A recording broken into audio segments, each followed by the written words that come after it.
Welcome to the Quit Vaping podcast, the podcast designed to make you a non-listener. In this show, I'm not going to scare you away from a life of vaping. What I am going to do is show you just how good your life can be without it. Thank you so much for listening and enjoy the show. All right, hello and welcome to episode 25 today. This is going to be your life without nicotine. Kind of fancy, right? I'm saying the title. Hey, if you guys could take 1 second and leave me a review. I don't know where you listen. I don't even know where you leave the review. I don't know really what the purpose is. If it like the algorithm boosts and it shows more people the podcast. I don't know. But people are always asking on podcasts to leave reviews. So that would be great if you guys do that. You don't have to, but thank you so much if you do. I really do appreciate it. So welcome. Today we're talking about something that's very important. And whether you are quitting vaping or you want to drink less or you want to eat less food or junk food or fast food or you want to have a healthy relationship with your parents, or you want to change your jobs, or you want to start a business, like whatever you want to do, fill in the blank. This is a really important skill to practice. And it's envisioning your life in the future, having the results you want. So this is super important. I think that this is one of the main things I missed for a very long time when I was trying to quit nicotine is I was never envisioning my life being good without nicotine. I was always like looking forward in the future with dread. I'm like, oh God, I'm gonna have to quit. There's 2 weeks. I'm gonna have to dread those 2 weeks. I'm gonna dread everything about it. My life's gonna suck. I'll be missing out. Like never at any point did it occur to me that if I envision my life in a positive way without nicotine, then it might be easier to quit. And the reason why is like your thoughts create your feelings and drive your actions, right? I talk about this all the time. Your thoughts create your feelings and drive your actions. So if you're thinking about your future in a way that's dreadful, guess what's going to happen? You're going to feel dread. And when we feel dread towards the things that we think we should do, we don't do them.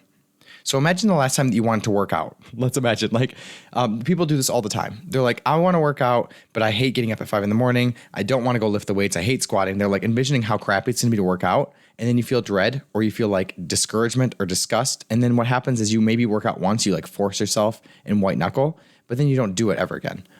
It's like in order to work out consistently, in order to quit vaping consistently, you want to have positive emotions that are driving the actions.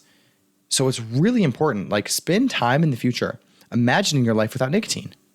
And we're going to do this today with my life so you can get a good example. So when I was vaping 2 years ago, I was like literally hiding in the break room. It was a little more than 2 years ago now, hiding in the break room at work, like panicking that someone might walk in at the psychiatric hospital and I was vaping in a closet. Like it wasn't good. And I was thinking about quitting back then and I hated the idea. I knew there was gonna be 2 weeks. This is my opinion anyways, my idea in my mind. There's gonna be 2 weeks where I hate it. Afterwards, I'm going to go to parties. I'm going to dread it. I'm not going to enjoy being at parties. My attention's always going to be on that and the lack of it, of not being able to do it. And then like, I'm going to gain weight and I'm not going to deal with my stress well. And like, do you see why it was so hard for me to quit? That was my idea of life without nicotine. Like, of course, if that's my idea of life without nicotine, there's no way in hell I'm going to put down that vape and do it like with a smile on my face or ever at all. So now that I've quit vaping and I was able to actually envision my life without it, like, let me tell you why my life's so good without nicotine. And I'm not trying to convince you to quit. I'm telling you why, in my personal experience, my life is so much better without nicotine. For one, I'm way less anxious. Like my anxiety levels were through the roof when I was addicted to drugs. Who knew that drug addiction creates anxiety? Kind of interesting, isn't it? So my anxiety levels are much better. I manage my emotions better because I'm not trying to manage them with a drug addiction. So that really is a real thing. Like drug addiction does not help with your anxiety levels. Go figure, right? Even though it's so funny to me because one of the biggest reasons why people say they quit or they vape in general is to help with anxiety. It's like drug addiction doesn't help with anxiety, darling. Just so you know. I sure convinced myself that it did for a very long time, but no, really, my anxiety levels are much lower now.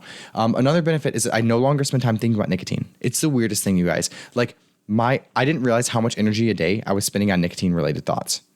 Like now, the only time I think about nicotine is when I am doing this podcast or doing anything related to the course I make or like anything related to the actual life coaching I do around nicotine, which is shocking because back then I was like constant. My main thought that ran through my head at work, even though I loved my job at the psych hospital and I actually cared about what I was doing, the main thought was when can I hit my vape? There was an hour of the day where we would get assigned to the group room. You'd have to be in the group room the entire hour, and the entire hour was always filled with anxiety, trying to like genuinely see if I could like sneak a vape hit while I was in the group room. Like that was my main thought, my main concern in life. So all those thoughts are gone. And it's so cool because now like the dominant thoughts in my head are like positive about how excited I am to be living my life, not about how unexcited I am to be living in the moment without nicotine. So that's great. Another way that my life has changed without nicotine is I can go to parties and not feel guilty about being at the party, because I used to like vape religiously when I was drinking. I don't know. I would have alcohol, then I would have inhibition, would be lower to vape. So I'd just be constantly doing it to get like a head rush. And I don't do that anymore. So I do want to tell you guys a story. I went to Barcelona last 2 weeks ago now. I went to Barcelona. I used to live there in 2019. And I went back, and my friend Leo from South Korea, his real name is Yoon Jungen, and he calls himself Leo because of Leo Messi in Barcelona. So he likes Leo. So that's what we call him. And, yes, he smokes cigarettes, and we went out and partied and we drink and stuff. And he's like, "Hey man, do you want a cigarette?" I'm like, Leo, I might take you up on that. This weekend I'm in Barcelona. Everybody smokes in Europe. I'm going to be drinking. Maybe I could like just take a drag of a cigarette. And I told myself, as always, Andrew, if you want to hit it, you go ahead and hit it. You're allowed to do that. You're an adult. If that's what you think you want, go ahead. And the funniest thing happened is I drank like 4 nights out of the 7 or 8 I was there, just casually drinking. And never at one point did I actually think I wanted a cigarette. And I asked myself, it was like the weirdest thing. Like I could have never imagined myself 4 years ago not desiring nicotine at all. But I genuinely said to myself, like, do I actually want to hit this? Totally okay if I want to. Like he offered me one. He smokes old lady cigarettes, which is the funniest thing ever because he's like a 28-year-old guy from Korea, South Korea, smoking like old lady cigarettes that you'd see. I don't know. They weren't Lucky Strike. There's something.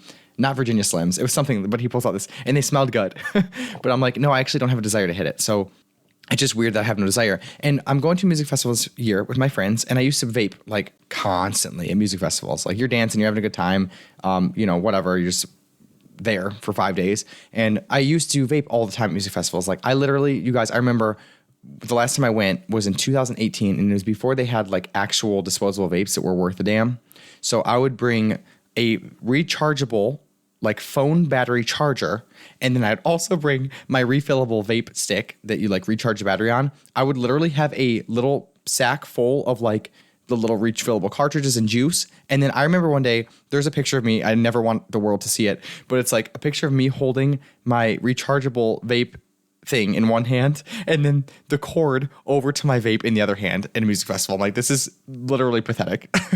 But that was me for a while. So my friends are asking me like, hey, are you going to like hit a cigarette or hit a vape while you're there? And I'm like, I actually don't think I want to. I'll let myself, if it comes up and I really have a desire, but I don't think I'll have a desire to do that, but I'll let myself. So it's just weird. So my life without nicotine now, it's like, it's amazing. I'm not even worried that I'm not worried that I'm ever going to not have a vape at a certain point, which that used to be my concern. Hence the portable charger at the music festival.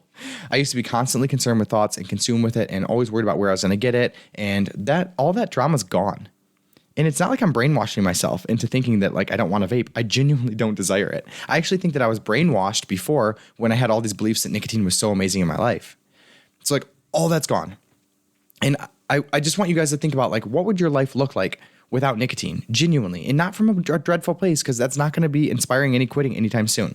But like, what if you had no cravings for nicotine at all and you just had no desire for it? What would change about your life? Actually spend time here, because it's in this thought process, this excitement, this whatever positive emotion for the future. That's how we actually get the emotion now to build the future. Remember, your thoughts create your emotions, which drive your actions. If you can have thoughts about an exciting future without nicotine, guess what's going to happen? You're going to be much more likely to be driven into quitting in a positive way that you actually want to. This is how it works. So many people, they try to white knuckle their way into a life without nicotine, thinking that it's going to be so horrible on the other end. And that's why they have to white knuckle their way into it. When you actually spend time in the future, and the future seems like a pretty cool place, then you're much more likely to go there willingly, as opposed to literally having to grab yourself by the ear and pull yourself there until you like lose grip on your ear and then suck on a vape shamefully, in the corner of a room, like a gremlin. Like I'm a little vape gremlin. So I just think it's very important. And this isn't, remember, I always say like this podcast, yes, it's about quitting vaping, of course, but it's about what your life could be if you learn the skills that I teach, the life coaching skills, in order to quit vaping. Because if you learn these skills with vaping, guess what happens? You learn them with overeating. And then you learn them with going after your dreams. And then you learn them with going into a relationship. If you can learn how to feel your emotions and actually be excited and create new beliefs for a future that you want, that's a skill you're really going to want to hold on to. Because after you're done vaping, well, guess what happens? Then you have the next door open up for you. Well, after I was done vaping, I became a life coach. And after I became a life coach, I became all these other things. And now I have like a life that's amazing. And I'm like dating in a way that's so fun. I don't have any nicotine drama. And like, I don't overeat there very often. And when I do, I don't beat myself up. And like quitting nicotine by envisioning a future that was amazing for me without nicotine was the first step in me being able to envision a future where all my dreams came true. It's like so cool. Like I literally wake up every day so grateful for the life I'm in. There's absolutely no drama about nicotine in my life. And again, like if I want it, I'll hit it. It's not like I'm white knuckling my way anywhere. I don't do that. Like I just live my life feeling good all the time now. And if I want to do something, I'll do it. And if I don't want to, I won't do it. And like life can be that simple. Clean up your thoughts, right? Do not try to take any action from a place of negative emotion, please, because the action you take from negative emotion is so weak. And it's also like always going to lead to results. It's going to push you further away from the results you want.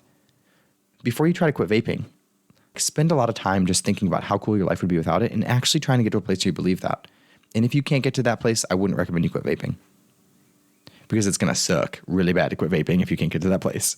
And quitting vaping shouldn't suck. It should be really exciting because if you can quit vaping, guess what that means is that you build some self-respect back in your life, some love for yourself, some compassion, some emotional regulation, and all those skills are so awesome. They're fun. Like I love loving myself. It's actually fun. I don't wake up and go, oh God, I can't overeat today. My life's gonna suck. It's like, no, I don't want to overeat today because I love myself and I love my body. And I get to go out and feel hot and I get to go on dates and like love how I look. And then like every part of that is fun for me. It's not coming from a place of self-loathing or from drudgery. And if you're taking any action from drudgery, I want to recommend that that's unnecessary in any way, shape, or form. And also, I'm just going to throw it out there. If you feel that way like about your current work or anything that you're going after, or like any dreams that you have, and you feel drudgery, well, go figure you're getting the results you're getting. Or I should say, go figure you're not getting the results that you want to be getting. Take action from positive emotion. And before you take action, get yourself into a place of positive emotion, or else don't take action. Because I promise you, listen, hear this out. It's better to not take action altogether if it's coming from a negative place than to take action from a negative place that's going to push you further away from the result you want. Sometimes no action is the right action. And it always comes from a place of self-compassion and awareness to take that no action. So that's the episode for today. You guys, I'm going to go to this music festival. It's called Electric Forest. It's in Rothbury, Michigan. The last time I went was in 2018. And I'm an entirely different human being now.